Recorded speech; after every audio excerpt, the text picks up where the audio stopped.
Tahun 1945, tentara sekutu menemukan sesuatu di sebuah tambang garam di Polandia. Bukan emas. Bukan senjata konvensional. Tapi sebuah benda berbentuk lonceng, kira-kira setinggi 1,5 meter, yang dijaga ketat oleh pasukan SS, dikurung di dalam ruangan khusus, dan ditandai dengan simbol yang tidak dikenal oleh siapapun di tim intel. Benda itu kemudian menghilang. Tanpa jejak. Tanpa dokumen yang menjelaskan apa itu, atau kemana ia dibawa. Tapi ini bukan soal harta karun Nazi yang hilang. Ini tentang klaim yang jauh lebih mengganggu, bahwa benda itu adalah senjata yang bisa membengkokkan ruang dan waktu. Dan yang bikin saya makin yakin ini bukan sekadar hoaks internet. Beberapa orang yang diklaim pernah terlibat dalam proyek itu, memberikan deskripsi teknis yang sangat spesifik. Terlalu spesifik untuk dibuat-buat. Terlalu konsisten untuk disebut kebetulan.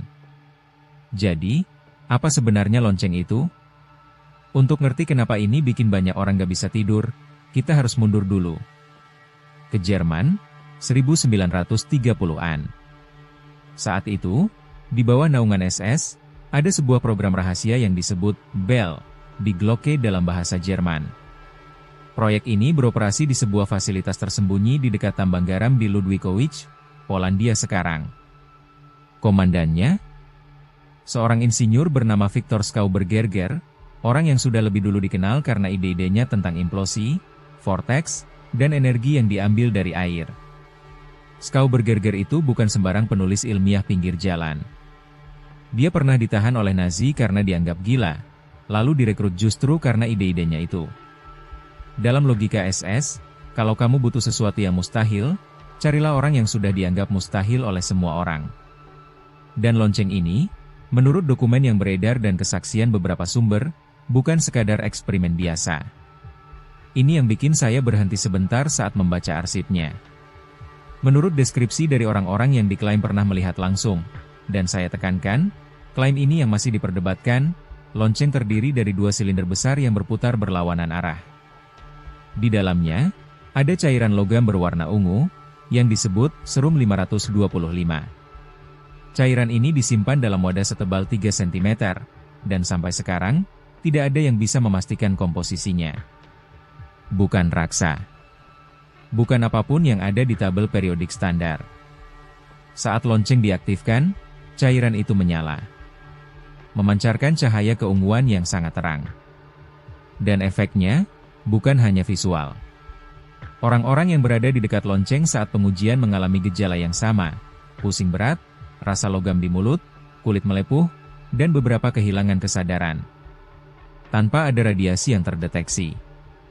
Tanpa bahan kimia yang bisa dijelaskan. Tubuh mereka bereaksi seolah terpapar sesuatu, tapi buatan apapun yang bisa diukur oleh alat saat itu. Sekarang, saya tahu apa yang sedang kamu pikir. Ini kan cuma cerita perang, atau propaganda, atau urban legend. Dan saya setengah setuju. Tapi ada satu detail yang bikin saya tidak bisa langsung mengabaikannya. Setelah perang, beberapa ilmuwan yang diduga terlibat dalam proyek lonceng, termasuk seorang insinyur bernama Hans Kammler, menghilang tanpa jejak. Kammler adalah orang yang bertanggung jawab atas proyek-proyek rahasia Nazi tingkat atas. Dia ditangkap sekutu di akhir perang, lalu dilepaskan. Atau kabur. Atau dibawa ke program Paperclip, program AS yang merekrut ilmuwan Nazi. Tapi catatannya, dia pernah berkata satu hal yang terus mengganggu saya. Dalam sebuah wawancara yang diduga terjadi sebelum dia menghilang, Kammler bilang, mereka tidak akan pernah menemukan lonceng. Dan mereka tidak akan pernah memahaminya. Bukan, tidak akan pernah menemukan. Tapi, tidak akan pernah memahami.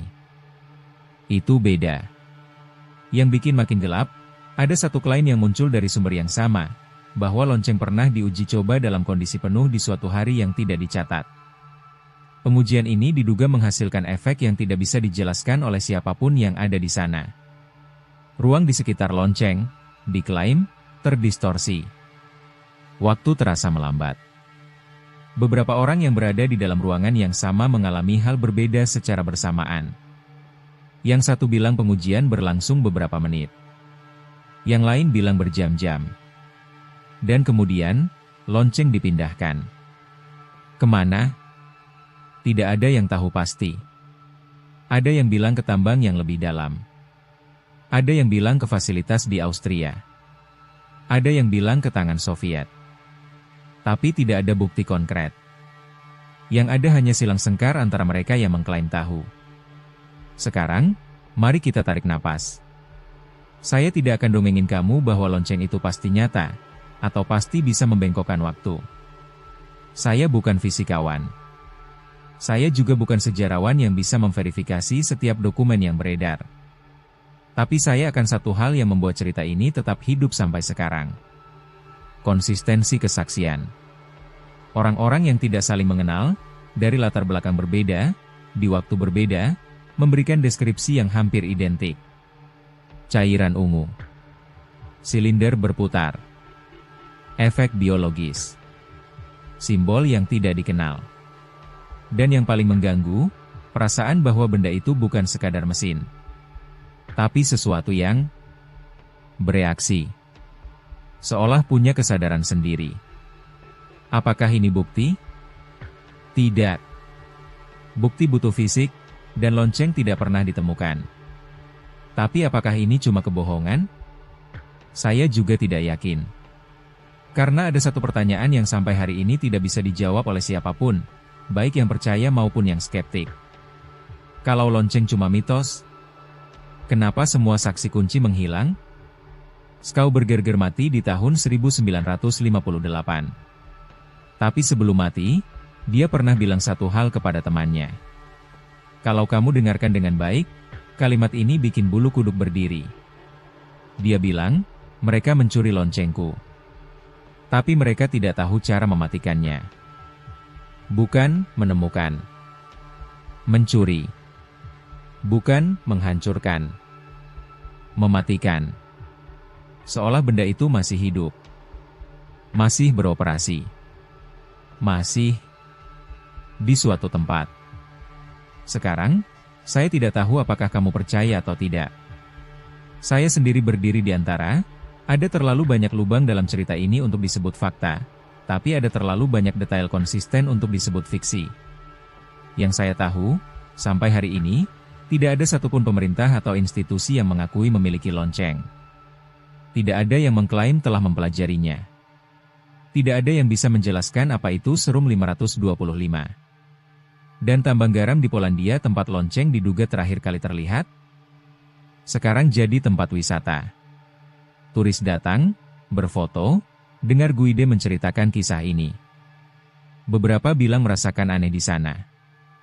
Pusing. Logam di mulut. Yang lain bilang cuma angin dari tambang. Saya tidak akan bilang lonceng itu nyata. Saya juga tidak akan bilang itu bohong. Saya cuma mau tinggalkan satu pertanyaan. Kalau Nazi, dengan segala sumber daya mereka, dengan segala kekejaman mereka, menganggap satu benda penting sampai menyembunyikannya di tambang garam dan mengawalnya dengan pasukan SS pilihan. Apa yang mereka tahu, yang kita tidak?